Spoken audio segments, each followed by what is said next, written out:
අද අපි කතා කරන්න යන්නේ අපි හැමෝම දිනපතා පාවිච්චි කරන හැබැයි ගොඩක් දෙනෙක් දෙපාරක් හිතන්නේ නැති මාතෘකාවක් ගැන. ඒ තමයි ක්ලෝරීන් මිශ්‍ර ජලය.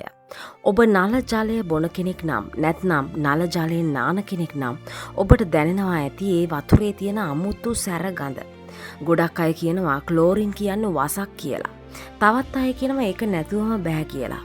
ඇත්තට මේ ක්ලෝරීන් අපේ ඇඟට මොකක්ද කරන්නේ? අද අපි ඒ ගැන දීර්ඝව විමසා බලමු. ලොවම එක මිටට අපි මුලින්ම බලමු ඇයි වතුරට ක්ලෝරීන් එකතු කරන්නේ කියලා. මුලින්ම අපි තේරුම් ගන්න ඕනේ ඇයි ජල සම්පාදන මණ්ඩලයෙන් වතුරට ක්ලෝරීන් එකතු කරන්නේ කියලා. සරලවම කිව්වොත් විෂ බීජ විනාශ කරන්න. වතුරේ ඉන්න බැක්ටීරියා වෛරසා අනෙකු ශුද්ධ ජීවීන් විනාශ කරලා අපිට කොලරාව ටයිපොයිඩ් වගේ භයානක රෝග හැදෙන එක වළක්වන්න ක්ලෝරීන් ලොකු මෙහෙවරක් කරනවා. ඒ නිසා ක්ලෝරීන් කියන්නේ ජලය පිරිසිදු කරන මුරකාරයෙක් වගේ. අපි දැන් බලමු ක්ලෝරීන් කොහොමද ඇඟට අහිතකර වෙන්නේ කියලා. ක්ලෝරීන් කියන්නේ ප්‍රබල රසායනික ද්‍රව්‍යයක්. අපි වතුර බොනකොට ඒ ක්ලෝරීන් අපේ බඩ ඇතුළට යනවා. අපේ බඩවැල් වල ඉන්නවා අපේ ජීර්ණයට උදව් කරන හිතකර බැක්ටීරියා. ක්ලෝරින් වලට පුළුවන් මේ හොඳ බැක්ටීරියාත් විනාශ කරන්න. මේ නිසා දීර්ඝකාලීනව ප්‍රතිශක්ති කරන පද්ධතිය දුර්වල වෙන්නට පුළුවන්. ඒ වගේම තමයි අපි බලමු සම සහ කොණ්ඩයට ක්ලෝරීන් වතුර නිසා වෙන හානිය ගැන.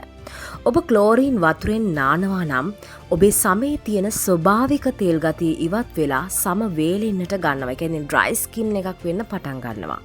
ඒ වගේම කොණ්ඩේ රළු වෙලා අගිස් පැලෙන්නත් මේක ප්‍රධානතම හේතුවක් වෙලා තියෙනවා. ඒ වගේම ක්ලෝරීන් වතුර ශ්වසන අපහසුතා ඇති කරන බව ඔබ දන්නවද? විශේෂයෙන්ම උණු වතුරෙන් නානකොට, ඒ කියන්නේ හොට් ෂවර්ස් ගන්නකොට ක්ලෝරීන් වාෂ්ප වෙනවා. මේ වාෂ්ප ආශ්වාස කිරීම ඇදුම වැනි රෝග තියන අයට ඉතාමත්ම භයානකයි. ක්ලෝරීන් ගැන කතා කරද්දී ගොඩක් විද්‍යාඥයෝ බය වෙන්නේ ක්ලෝරීන් වලටම නෙමෙයි. වතුරේ තියෙන සමහර කාබනික ද්‍රව්‍යයක ක්ලෝරීන් මිශ්‍ර වුණාම හැදෙන THMS වගේ අතුරු නිෂ්පාදන වලටයි. මේවා ශරීරය තුළ පිළිකා ඇතිවීමේ අවධානය වැඩි කරන්න පුළුවන් කියලා සමහර පර්යේෂණ වලින් පෙන්වලා දෙනවා. දැන් ඔබ කල්පනා කරනවා ඇති අපි වතුර බොන එක නතර කරන්න ඕනද කියලා. කොහෙත්ම නෑ. අපිට කරන්න පුළුවන් සරල දේවල් කිහිපයක් තියෙනවා. එකක් තමයි වතුර උණු කර නිවා පානය කිරීම. වතුර රත් වෙනකොට ක්ලෝරින් වාෂ්ප වෙලා යනවා. හැබැයි අර මම කලින් කිව්ව THMS වගේ දේවල් ඉවත් කරන්න නම් වතුර විනාඩි 15ක් 20ක්වත් හොඳට නටවන්නට ඕනේ. අනෙකුත් උපක්‍රමය තමයි වතුර නිතරම විවෘතව තැබීම. ඔබ වතුර බෝතලයකට හෝ භාජනයකට වතුර පුරවලා මූඩිය විවෘතව තබන්නට ඕනේ. පැය 24ක් විතර තියෙනකොට ක්ලෝරින් ස්වභාවිකම වාතයට මුසු වෙලා යනවා. ඒ වගේම තමයි වෙළඳ පොලේ තියෙන සරල වතුර ෆිල්ටර් එකක් ඔබට පාවිච්චි කරන්නට පුළුවන්.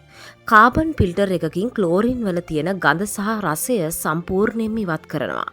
ඒ වගේම තමයි ඔබ ස්නානය කරනකොට ෂවර් ෆිල්ටර් එකක් පාවිච්චි කරන්න. එහෙම නැත්නම් උණු වතුරෙන් නාන එක පොඩ්ඩක් සීමා කරන්න. ඉතින් ක්ලෝරීන් කියන්නේ අපිට ලෙඩ රෝග වලින් ආරක්ෂා වෙන්න උපකාරී වන දෙයක් වුණත් ඒක කෙලින්ම අපේ ඇඟ ඇතුළට යන එක දීර්ඝකාලීනව හොඳ නැහැ. ඒ නිසා පොඩි සැලකිල්ලක් දක්කලා වතුර පෙරාගෙන හෝ උණු කරලා බොන එක ඔබේ සෞඛ්‍යයට ගොඩක් වටිනවා. ඔබේ අදහස මොකක්ද? ඔබ තාමත් නල ජලය කෙලින්ම බොන කෙනෙක්ද? පහලින් කමෙන්ට් එකක් දාන්න. මේ වගේ සෞඛ්‍ය තොරතුරු වටිනා තොරතුරු තවත් දැනගන්න අපේ channel එක subscribe කරලා like කරන්න. ඊළඟ වීඩියෝ එකකින් නැවත හමු වෙනතුරු ඔබට නිරෝගී දවසක් ප්‍රාර්ථනා කරනවා.